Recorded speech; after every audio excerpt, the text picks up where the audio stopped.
Off we go. Good afternoon, everybody. Thanks for joining us today. Thanks for joining Steve and I for July's edition of Learn with Google. And today we're doing a really exciting episode. We have a very special guest I'm very excited about, inquiry-based learning for student engagement. So we will get to that very shortly. Steve, I'm going to throw to you over on your side of the pond. Kia ora, thanks, Chris. Te he mauri ora ina maunga whakahi and a waituku kiri. Ki te tūpuna tēnā koe, ki te tēnā koutou katoa. Welcome in today. I'd like to acknowledge over this side of the ditch, Ngā iwi Māori as our tangata whenua of Aotearoa, and we are committed to upholding the partnership of and the principles of Te Tiriti o Waitangi. So kia ora, welcome in. Thank you. And over on this side, we'd like to acknowledge the traditional custodians of our land and honour their continuing connection to land, water and skies by recognising the Aboriginal and Torres Strait Islanders' continuing strength and resilience in the face of colonisation. And moving on, my name is Chris Betcher. I work for myself in a little company called Crux Learning, but I used to work with my friend Steve here from Google. Hello, Steve. Hello, Chris. And today we're going to take you through some of the new things for this month's episode. We've done a bit of a welcome. We're going to throw to our special guest in a second, who will talk about inquiry-based learning for student engagement. It's a really exciting topic, and there's so much that's richly pedagogical about it, and that's what I love about it. And then we'll do the changelog. Steve has about 8,000 slides from his recent visit to ISTE, and we're trying to cut them down in the background, so he'll be busily working on that. I don't know what we'll end up with, but Steve's going to talk us through his visit to ISTE. And I think we've got some other people in the room as well who were also in ISTE as well, so feel free, you guys, chip in as well if you need to. Just a reminder that these are being recorded. They all go to YouTube. Please like, comment, share and subscribe if you would. It helps build the channel and helps spread the word of what we're doing. So you'll find that over on the YouTube channel. We'll give you the link to that at the end. All right, I want to throw to our special guest here, Kate Korber. Kate works for herself as well in a lovely little company called the Inquiry Project. I met Kate when she was, I think, deputy principal, assistant principal of St Thomas More's Primary School, which became a Google reference school. That's how I got to know Kate. And she's gone on to do some amazing things. So, Kate, I'm going to hand over to you. Oh, thanks so much, Chris. Yes, it's lovely to be back in this space with you. And it's so kind of you to ask me to come along. Normally, I'm attending these seminars and learning something. So hopefully people can, take away something, some little tidbit that you might be able to use in your classroom in the next coming days or weeks ahead. So yes, my name's Kate Korber. I've been a primary teacher for nearly 25 years. Most of that time was spent in school leadership. And as Chris said, I've been lucky enough to be a deputy principal in a school, head of learning and teaching, and have in that time been a very passionate inquiry leader in my school and a very passionate inquiry teacher, and I've had some really wonderful opportunities that I am lucky enough to be able to now share with my partnership schools. So 3 years ago, I took a very big leap of faith and left my beautiful school in Hadfield in Melbourne and started my own business, which is called the Inquiry Project. And I facilitate professional learning, school partnerships, learning design, and so forth with schools all around Australia. So I'm thrilled to be here today. This is a photo of my daughter Ella. She doesn't look quite like this now. She's now 13, but this is a photo of her when she was in prep in her first weeks. And for me, this photo really epitomizes what it means to be a curious child, a curious learner. And for me, that's really what the crux of inquiry is. Inquiry, for me, is about inviting children to be curious, in the words of Trevor McKenzie, who's an amazing inquiry educator that I'm lucky enough to have worked with today, actually, to see him here in Sydney, where I come from today. So inquiry for me is all about inviting children to be curious, but also about empowering them to give them the opportunity, the will, the environment to act and to use their learning to make a difference in the world. So if you think about the two bookends of inquiry, the inquiry process, I very much use the wording and the process inspired by Kath Murdoch. So tuning in is about capturing connection, connection and curiosity. And the other bookend at the other end is using their learning to make a difference to either themselves, their peers, each other, and the world. So the work I do is very much grounded in helping schools to be able to do that with their students. Where this all started and where I became inspired and passionate about inquiry was way back in 2006. So nearly 20 years ago, I was lucky enough to be a grade 5 teacher at St Christopher's Primary in Airport West in Melbourne. This is a very old photo, but is one that is very dear to my heart. So our students at the time, we were doing an inquiry into poverty and impoverished children in the world. It was an economics focus. And our students were learning about the concept of what it means to be wealthy and learning about the fact that having access to clean water, having access to education, to healthcare, makes them sit within the top 1% of the wealthiest people in the world. Our students at the time were tapping into pop culture. U2 was touring, and the Make Poverty History moment was very much part of the media and the scene at the time. And our students developed the idea to create a Make Poverty History Day. And in doing so, we had a whole school aerial shot that was developed. So our school was next to Essendon Airport. It was a bit tricky in that we couldn't have a plane fly over and take a photo because we were right next to the airport. But instead, we used the experts in our community. We had a father who was a photographer. So each class makes up one of those letters. The students got out there and used the trundle wheel to make the letters. So each class is a letter, and then the teachers are the exclamation point on the end. The students, we all dressed up for the day wearing black and white. And this photo ended up on the front cover of Kairos magazine, which at the time was the National Catholic magazine, no longer exists. But for our students, we were able to empower them by giving them the environment and the opportunity to support them with their ideas, so they could use the learning that they had encountered through that unit to make a difference and to be active citizens, even though they were only students in grade 5. And it was an incredible experience for us as a community, and one that really stood with me over time. What I've done since beginning this journey as a consultant, the reason I started doing it was I was finding that there was lots of misconceptions about the definition of inquiry, what inquiry is, and how it blends with explicit teaching. So what we do in this work is we unpack the intentional design behind the way that we organise and design each stage of an inquiry. So I've created many resources that you've got access to. If you go to my website, this is one of them.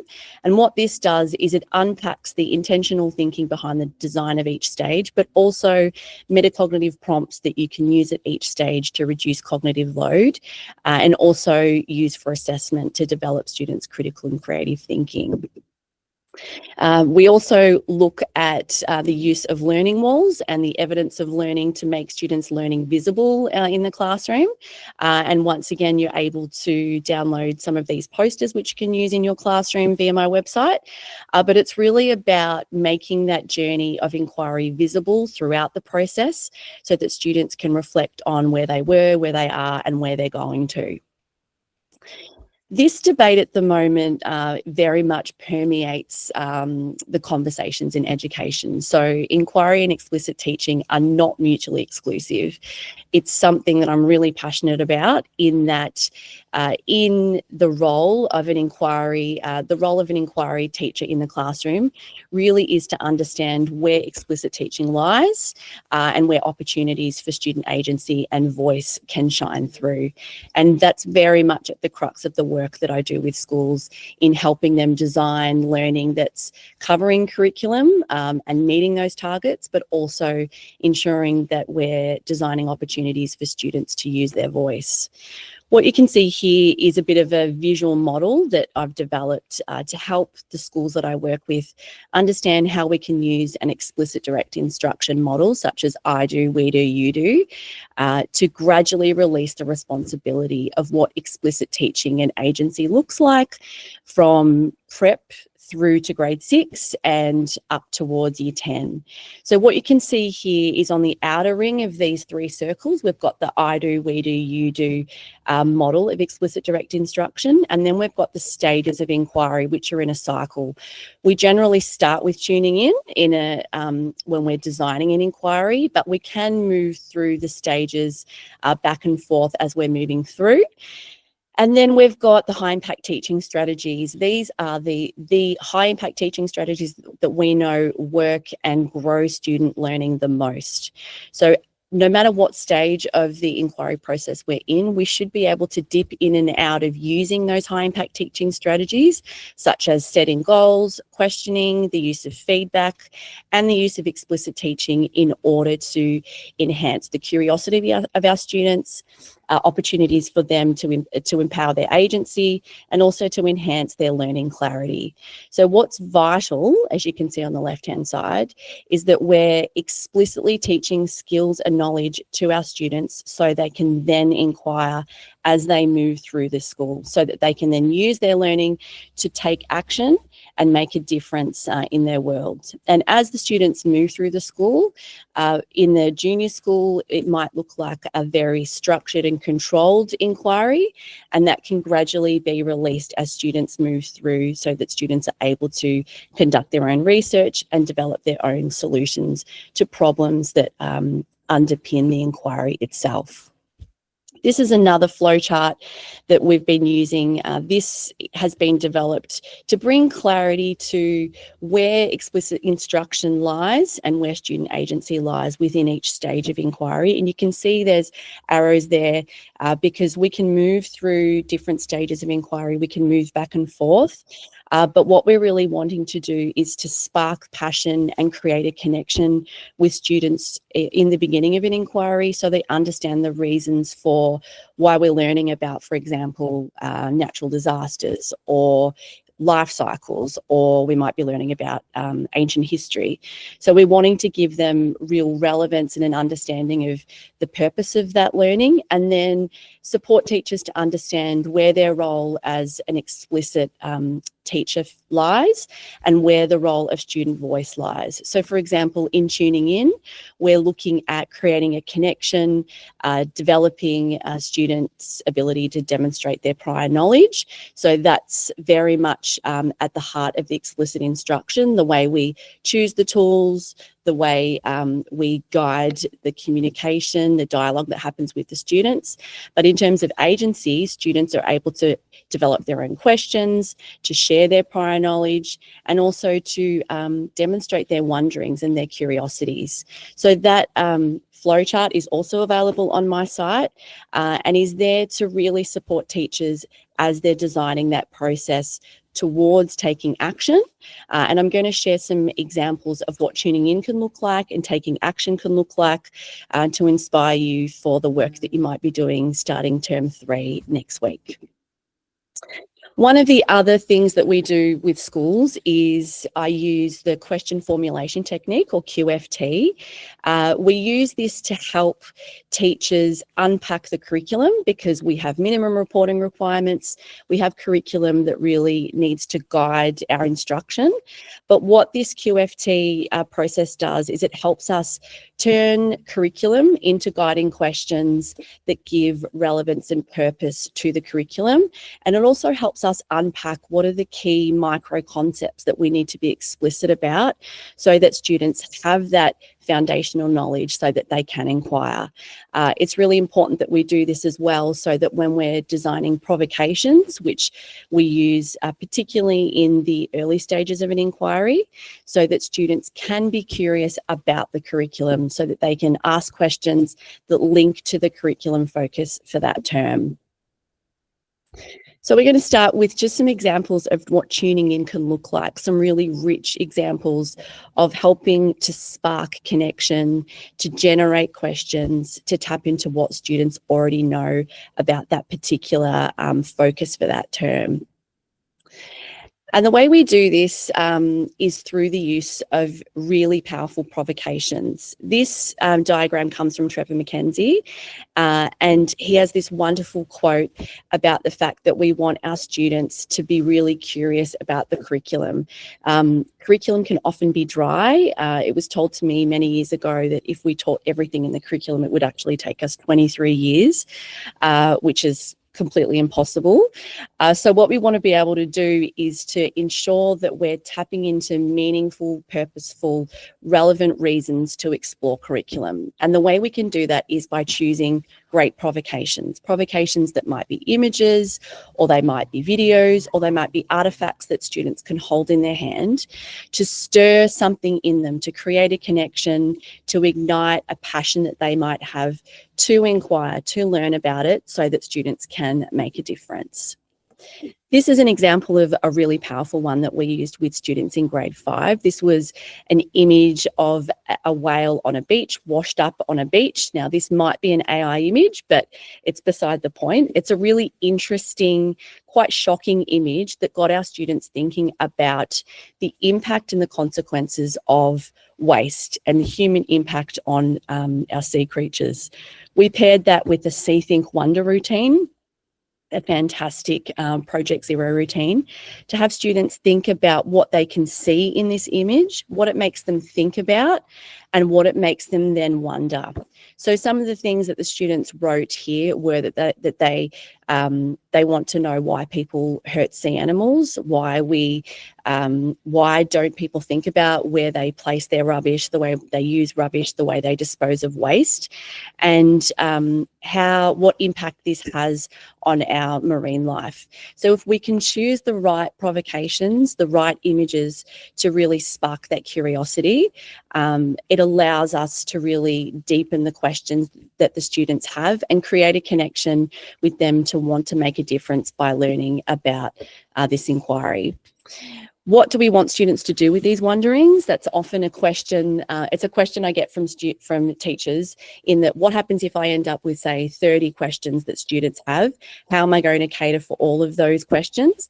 You don't have to answer every single question or wondering that a student has, but what it does is it gives you an indicator of student interest. So you could bundle common themes. ChatGPT is a really great way to use that, or the use of Gemini, where you can put the student questions in and it will give you key themes that you can then use in your planning. You can revisit these questions throughout. You can include the questions in homework as a passion project. You can use them in Genius Hour. But it's most important that you visualize student questions in the classroom so they feel like their opinions and their curiosities matter alongside what it is you've planned in a guided inquiry.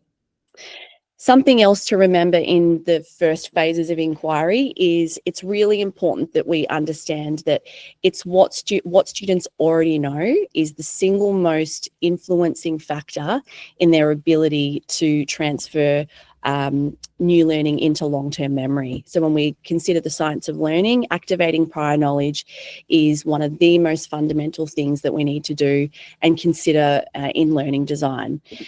And one of the ways that we can do this best is by using thinking routines. This is another one from Project Zero.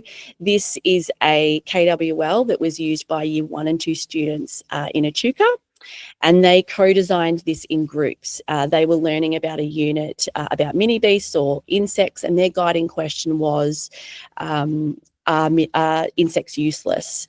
So what they did was they, as a group, wrote down their prior knowledge, what they knew about insects. They wrote down what questions they had as a group.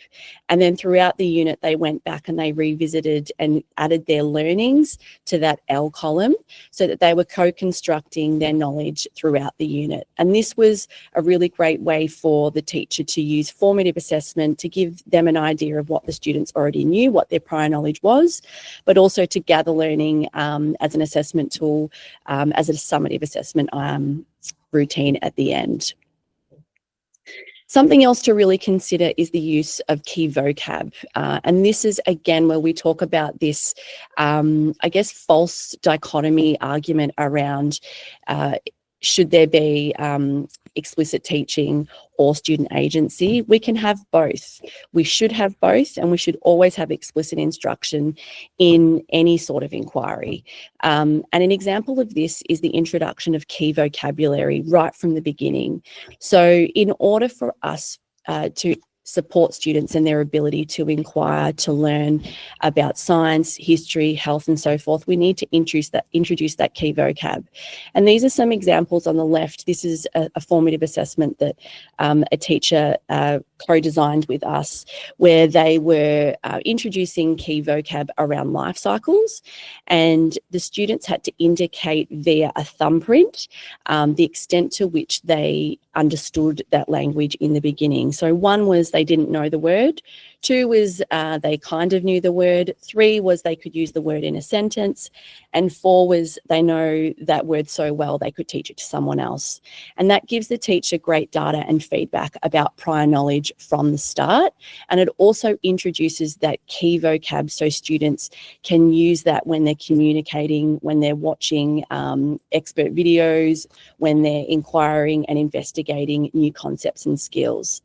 And something else we can then do is co-construct a key vocab wall with the students so they can unpack the definitions of these terms and then use it as what Trevor would call a universal tool that we can add on our learning walls so that students can use it as a reference point throughout the unit.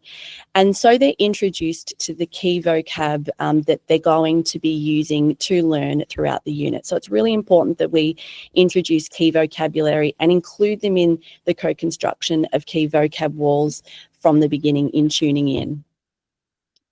I'm now going to jump to the other end of an inquiry process, of a guided inquiry process, which is taking action. So along the way, we've got explicit teaching moments, particularly in finding out and sorting out. But taking action for me is really where their learning comes to life. It's where the students use their learning to make a difference in their worlds. And it gets them thinking about what's the relevance, what's the importance, what's the so what, the reason why we've learned this, how is it going to make a difference to me and the people in my world. And the way we get teachers to think about what sorts of actions they can take is getting them to consider what's the purpose of the action in relation to that particular inquiry. So if we're learning about, for example, health, if we're learning about puberty, what's the type of action that we would want our students to take? Do we want to be increasing participation? Is it about advocacy, about raising awareness?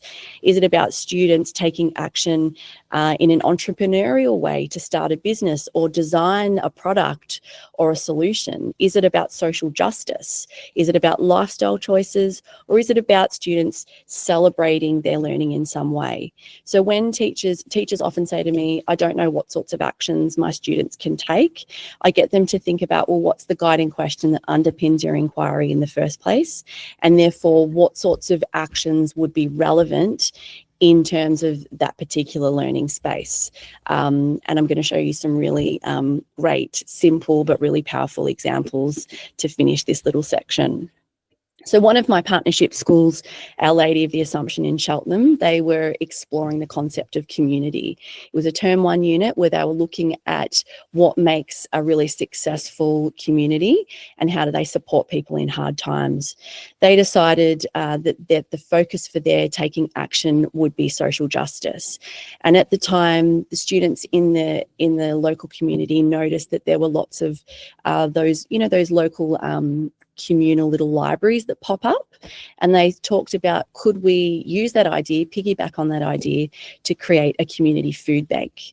So they designed some ideas, they looked at slogans, They petitioned the local parish priest. So they asked whether or not they could create a local food bank in terms of like creating a little cupboard and stocking that food bank and pairing with an expert in the community, such as a Vincent de Paul. And they created their own little food bank that still exists to this day. And their slogan, which is take what you need, give what you can, is very much for them.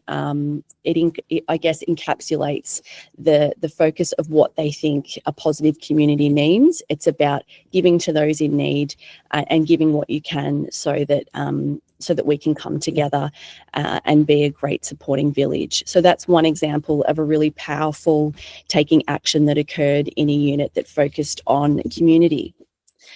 This one here was from Christchurch Grammar, and they were exploring in year 5-6. They were doing an economics focus, and they were looking at the concept of fast fashion and the consequences of fast fashion in our world. And this was a reflection from a teacher after the students developed a taking action where the students developed their own secondhand uniform shop for the very first time. So that school had never had a secondhand uniform shop, which many schools have. And they decided that a way they could take action was to be more responsible in the way they use and reuse and upcycle uniforms in their community. So this was a reflection from a teacher that I thought that I'd love to share. So as part of our Taking Action unit for fast fashion, our students created a secondhand uniform shop. Our school had never had one before. This was probably our most successful action of the year. The students were really engaged and were able to get the whole school community talking about waste and recycling. We were most proud of the fact that we got the whole school and wider community involved in one of our actions, and it's still continuing as we have another sale later this month. So I think that's just such a great example of students using their own initiative and the teachers creating the environment to empower their agency so they could use their learning to make a difference. And it was just such a successful one that's still in place today. So I want to leave you with a quote that has really resonated with me in my time as an educator in the classroom, but also in the work that I do now.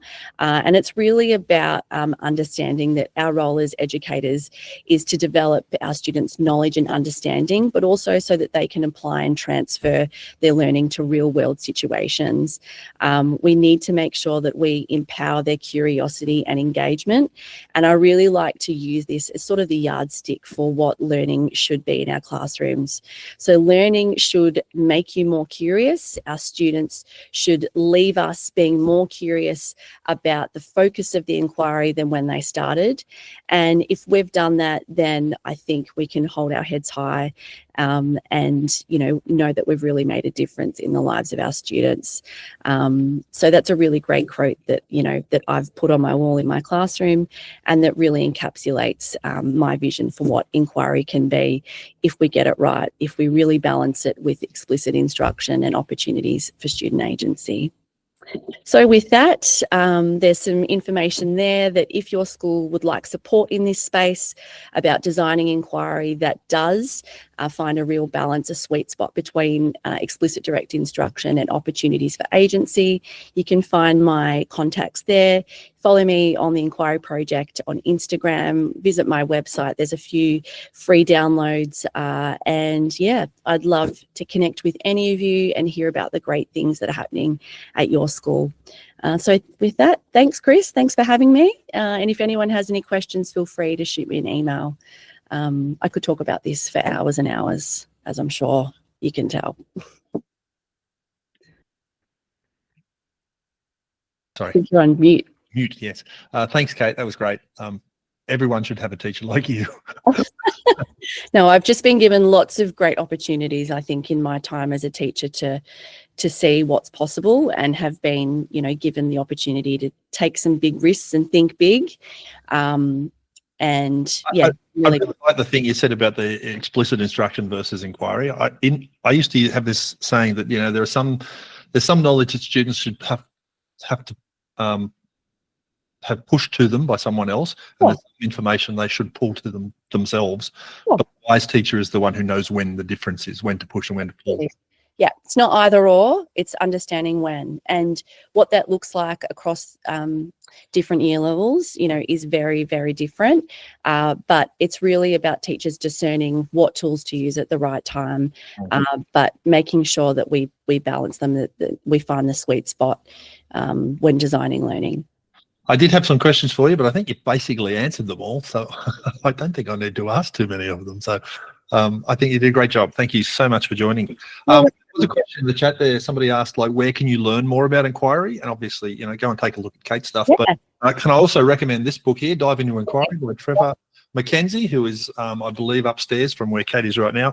And there's a second book of Trevor's as well called Inquiry Mindset. Yes. I happen to have them both on my bookshelf over there, so I thought I'd show you. Yep. But yeah, definitely worth a read. Yeah. Thanks, Kate. I'm going to do what you can stay, you can go, whatever you need to do. To Steve. Yeah, I'll shoot off because I'm in a school that I think has to shut down. They're waiting for me. So thanks so much for having me. Yeah, I look forward to hearing you all over email or stuff. Send me some questions there. No worries. Thanks. Everyone can big it up for Kate and the little clappy icon-y things. Thanks. Thanks, team. Thanks, Kate. Stephen. Yes, there was a hand up from log. Chris, there is a hand up from our gig friends from Surat. Yeah, let me check that out. A hand up. Where is it going? Yes. Geg Surat. Fire away.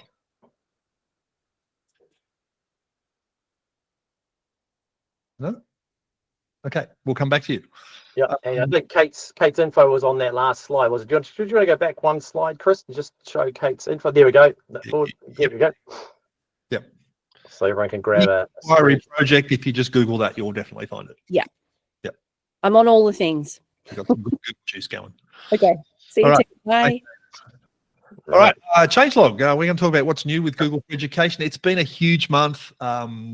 Steve, how many slides did you get your 800 slides down to? I got it down to about 28, so I think we're pretty good. Oh my God, and you have 10 minutes to do it, so good luck. We'll try and wrap up in 10 minutes time. I'm going to. But if you want to hang around after that, if Steve goes a little longer, if you want to hang around, you're welcome to, or you're welcome to leave on time and watch the replay. Entirely up to you. Over to you, Mr. Steve. Do you want to refresh, or shall I just start presenting mine with the? Why don't you just start presenting yours? There you go. Yeah, stop this. I'll present now. All right. So here we go. So yes, the changelog. Yeah, look, Chris is 100% right. We announced a lot of stuff on June the 30th. So I'm going to go through these things. I'm going to go through them quite quickly. There is the recording here. This all actually comes from a public slide deck called the updates, or what's new with Google. So there is a bit.ly there, what's new with Google for Education 25. If you follow that, it will take you to a slide deck that has all these slides in it as well. So strap in, here we go. First one that has been announced is that Google Vids is now available to all Workspace for Education users. So previously Plus only. So there is a version of Vids that is available for everyone, which is really, really nice. I knew you'd love that one, Donna, especially. So I thought I'd put that one especially for you. Okay, the Gemini app. So the Gemini app is expanding to users of all ages. Now, there's a really important point here. I've said on the bottom here, admin check. If you are an ICT admin for a school, if you are a school admin, if you are looking after a department, please check your emails. There was another email out today saying if you don't want this to roll out, click a little button, opt out, and it will pause with the settings you currently have. Super, super important. The reason that's happening is because the Gemini app is now a core service. So it's exactly the same as Docs, Sheets, and Slides. So it is rolling out to users of all ages. You have until August the 1st to pause that, say, hey, give us a bit more time before that rolls out. The Common Sense Media has given us their privacy seal for the Gemini app, which means it is covered by all the good things that it should be. Nothing leaks. Nothing goes into the model. It is super nice and secure for you. This is one that people have been asking about for a very, very long time. Sharing Gemini prompts and gems with other users in your domain. So if you build a gem, you'll be able to share it with other users. And eagle-eyed viewers will notice there is something a little bit different about that screen. So gems, you'll see, will begin to work a little bit differently. So yes, you can share them with people across your domain. You don't just copy and paste the instructions. For students, as this is rolling out to students have the ability to say, hey, Gemini, make me a quiz on photosynthesis. And Gemini will quiz the student on photosynthesis. So very much like you can build in Canvas, a student can now build that for themselves. So that is currently for 18 plus, but as it rolls out, it will be available for everyone. Hey, Steve, I only just discovered this thanks to something that Donna Golightly said on socials, is that you can take the code from that and paste it directly into an embed box in Google Sites. Correct. With on your Google site. Yeah, so everything you build in Canvas, you grab the code, you drop it into your WordPress, your Google Sites, whatever you want to do, Blogger if you're still using that. Yeah, so amazing tool. But yeah, students can build this for themselves as well. So if they want a little help with algebra, they can build their own little quiz. So years ago, we talked about every kid having their own interactive tutor. I think the future is now, kids. Really importantly, admins can search app conversations. So what people put into Gemini at your school is searchable via Vault. So you can find out what is going on in your school inside of Gemini. Really important safety feature. This one, of course, super asked for, expanding Notebook LM to students of all ages in the coming months. This was posted back in June, so coming very soon. Students will be able to get to Notebook LM, meaning again you can build notebooks for them. Gemini inside of Forms. So if you have the Gemini license, you can now get Gemini to create your form. Why that's important? Create a form, put it straight into practice sets. You've built yourself a practice set in about 30 seconds. So really useful, but that is with the Gemini license. Also with the Gemini license is the ability to create video. Now, your ideas speak for themselves with Veo 3 and Google Vids. We can't wait to see what you create. All right, so Veo built into Vids. Again, that is with the Gemini license. This one is pretty cool. So again, this is a Gemini license 1, but if you do something every day, so I can get Gemini to check my calendar, tell me what's on my notes, and tell me what the traffic's like at the moment. So it will automate that for me every day. Kind of like what you used to be able to do with your Google Assistant, but much more updated with Gemini. This one, again, was one that used to be a paid feature and now is available for everyone. AI tools inside of Classroom. So on Classroom, down the left-hand side is your generative AI tile or tab. It has a whole lot of pre-built little tools. It also has some pre-created Gemini prompts. So this one over here on the right, craft engaging discussion prompts, that'll actually pop you out of Gemini, preloaded, and off it goes. So some are pre-built tiles, some are pre-created Gemini prompts. And Steve, as Kate was talking, I was thinking she mentioned about the whole tuning in thing and the idea of like getting kids with that sort of initial hook for curiosity. There is actually one there called Create a Compelling Hook, which is actually good. Comes up with lots of really interesting ideas. And she also mentioned the idea of which one was it? The vocabulary list. And there's a vocab list creator in there as well. Yeah. I think a lot of that stuff that she was talking about for inquiry, there's some nice tools in here to help you sort of kickstart some of that, especially if you're new to the idea. Yeah, definitely. And it's that thing where you're wanting to start your class. You're like, oh, I just want to make something, just that little starter I'm trying to think of. This sort of stuff, I really see it saving people time. I really do. And I think that's where a lot of the benefit of this is coming. Sure, it can make pretty pictures and make videos, but also just give me a vocab list and create a hook. Done. That's taken some time off. Taking some time off my plate. Taking some things off my plate. Giving me back some time, I think. Yeah. And it said there's 30 of them, but I counted them in mine. I think there's about 34 or 35 of them now. Yeah, there's more and more popping in there. And if you have Workspace Plus, you will see a couple of different ones as well. If you have Gemini, you will see a couple of different ones as well. So there is a big list, but they are growing as well. And that should have already hit your classroom. Yep. Yeah, so the Gemini app has what's called prompt starters. So these are prompt starters for Gemini. So they are pre-built little prompt starters that pop out into Gemini, which then you can make your own, you can export, you can use, you can change. So kind of like the idea of remixing something. These are your prompt starters that you can then remix for your own. This one was the one that when I saw it being demoed, I took lots and lots of photos of, and everyone who saw it went, oh my goodness, thank you so much. So this is the ability to put a notebook and a gem inside of a classroom assignment. So notebook and gems haven't rolled out to students yet, but I wanted to include it in this because you can start to think about building some for when they become available for students like this. So if I'm an English teacher and I'm doing Lord of the Flies, I would have my study guide for Lord of the Flies.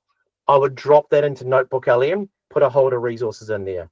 I would then build a gem that is a tutor for Lord of the Flies. I could then give my students some work to do. I could attach the notebook for Lord of the Flies. I can attach the gem for Lord of the Flies. The student opens the assignment, reads the work and goes, don't quite understand what the themes of leadership are in Lord of the Flies. Click the gem, interact with the gem, get help from the gem, go back and do the work. So it will all live inside of Classroom. So it is actually the ability for you to build that gem, give it to your students. They can interact with it, get that help when they need it. If they don't have someone wherever they are to help them with their work, you might have an inquiry planner. You might have a writing feedback coach. So those can live inside an assignment. This one, I'm super excited about. I think, Chris, when you said distill it down, if I had to do it to one, this will be my one. I think this one is going to be massive. So this is what it looks like. Teacher-led Notebook LM with help from Gemini within your classroom. So you've got your notebooks you can drop in this way.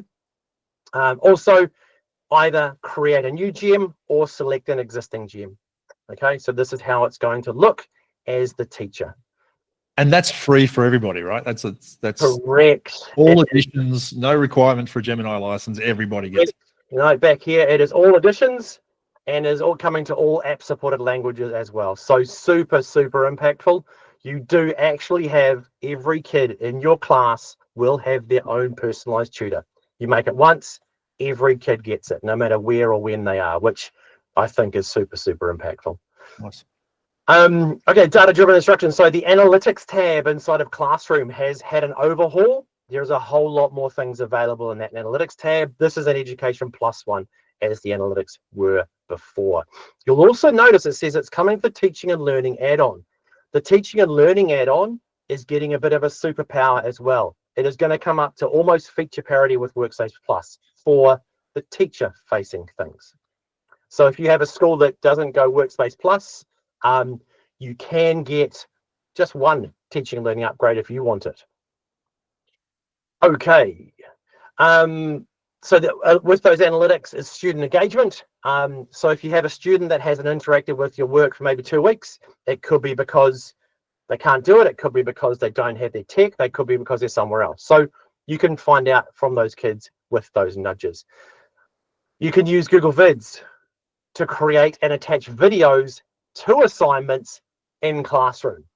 So create a little template, pop it into an assignment on Classroom. So start of the year, make a 1-slide vid with a video placeholder, give it to your students as an introduce yourself exercise.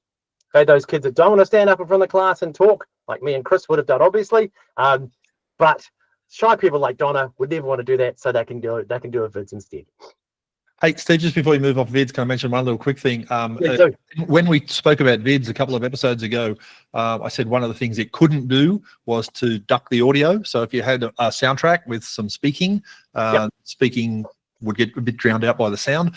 That's now fixed. You've now got the ability to actually balance the audio, and it will do the automatic dropping of the volume. It's cool. Yeah, it's really nice. I made it nice. That's a great call out. Yeah.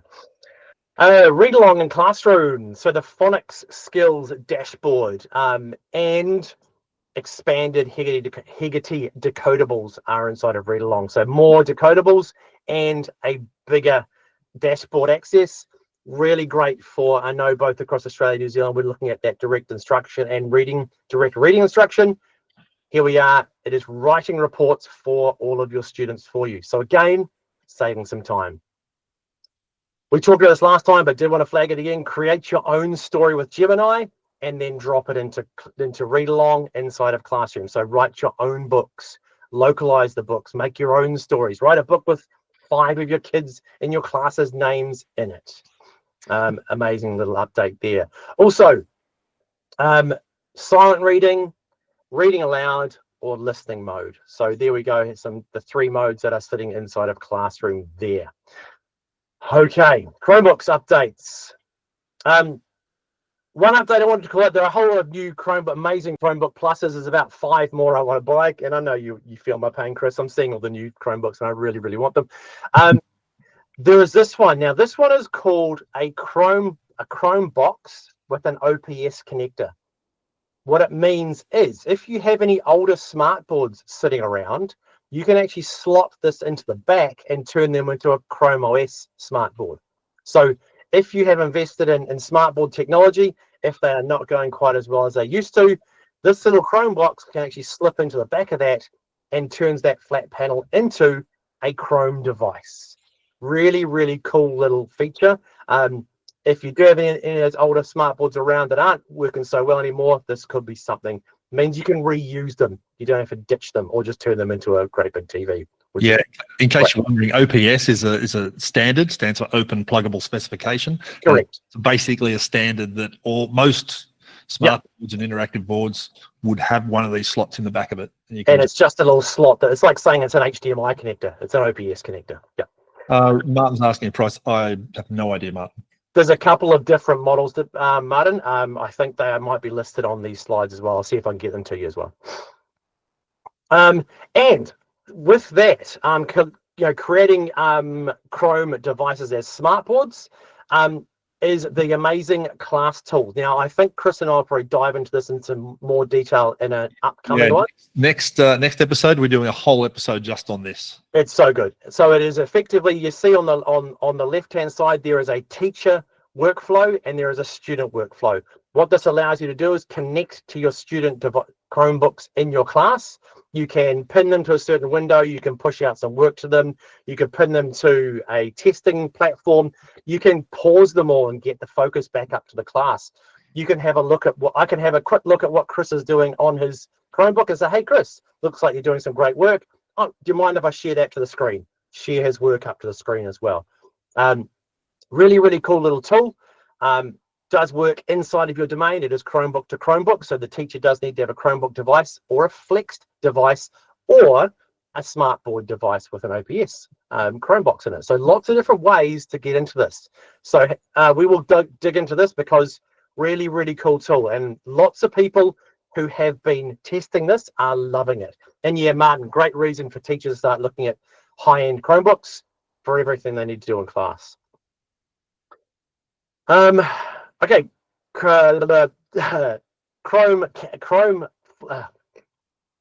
Lens. So Lens gives you the ability now to extract text off a page. So right-click or alt-click, open your Chrome Lens. You can either find things, do your reverse image search, or as you can see here, you can actually grab the text off it. You can also do things like add that to your calendar. So lots of new things available there. And coming up to the end of the year, we're only halfway through the year, but we need to start thinking about the end of the year when your kids are leaving your school or graduating a school, or a teacher is leaving. There is a new tool called Content Transfer that allows you to transfer your content out and take it with you. So I won't dig too much into this, but it is basically an app that makes that takeout a whole lot simpler. Great for teachers who are changing schools, great for students who are graduating schools. You can only take out the stuff you own. So you can't take out the whole school's drive with you. You can take out the stuff you own. A couple of accessibility features, mouse keys to control the cursor on your keyboard. So you can actually turn your keyboard into your mouse cursors, your mouse controls. Also slow keys, and slow keys mean you can click it multiple times and it's only going to do it once. So for people who have reduced dexterity, bounce keys and slow keys are a really nice accessibility update. And for students or teachers that are hard of hearing, you can actually have flash notifications on your device as well. So if you don't hear the noise, you can get a flash. So a couple of really, really fantastic updates. And I reckon I probably did that almost in time, Chris. I think we're only about 6 minutes over. So there you go. All right. We did it. Thanks. There was a lot to unpack there. So There was a lot. And so the slides that you can get on the public page that we will share for you, Glenn, actually has some notes under them about what everything means. Yep. And we will share that. Steve's going to tidy up the slides to make sure only the ones that are supposed to be going out are going out, and we'll catch those. If you got invited to this meeting by the calendar invitation that I added, you'll actually find the slides attached to your calendar invitation, but you'll also get an email follow-up as well. Yep, we record these. As I mentioned earlier, you'll find all of the recordings there at bit.ly/LWG_rewatch, and you can go and check them all out there. We've got a nice little playlist going there now. Next slide, please, Steve. Yes. I can if you'd like a certificate for being here today, some people would just like a little certificate to say they spent nearly an hour now on PD. You can go to that address there, bit.ly/GFE certificate, or scan the code, fill in the form, and one will be emailed to you post haste. And last slide, I think, is feedback. If you enjoyed today's session, we'd really love some feedback on it. I know takes a moment to give some feedback, and not everybody spares that moment, but if you can spare that moment, it's really valuable for us as a team, just to know which direction we need to take these things. So bit.ly/LWG_feedback or FB, or just scan the QR code. It's the easiest thing. I'll leave that one up on the screen while we wrap up. Thank you, Mr. Smith. My pleasure. Yeah, I have cleaned up the slides, so only the ones that are going out are in the slides. Oh, okay.